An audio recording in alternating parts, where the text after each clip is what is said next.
বিসমিল্লাহ রান্না করব কক মুরগি। দিয়ে দিলাম পেঁয়াজ,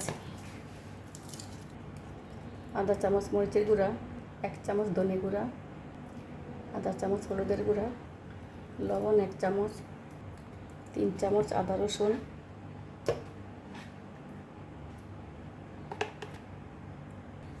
এখানে কাঁচামরিচ, দারচিনি, তেজপাতা, এলাচ, লবঙ্গ দিয়ে দিলাম।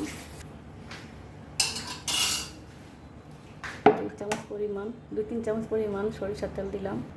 সব কিছু একসাথে মেখে নিলাম। এখন পানি দিব অল্প, সামান্য হাতটা দিয়ে পানি দিলাম। কষানোর মধ্যে আলুগুলো দিয়ে দিলাম। আমার রান্নাগুলো যদি কারো কাছে ভালো লাগে তাহলে সাবস্ক্রাইব করে দেবেন। কষানো হয়ে যাওয়ার পর এখন পানি দিয়ে দিলাম, ঢেকে দিব। আরও 2টা কাঁচামরিচ দিলাম, ঢেকে আমি শুকনো মরিচ কম দিয়েছি যাতে কাঁচামরিচের একটু ঝাল হয়। জিরার গুঁড়ি দিয়ে দিলাম। হয়ে গেছে মুরগির গোস্ত।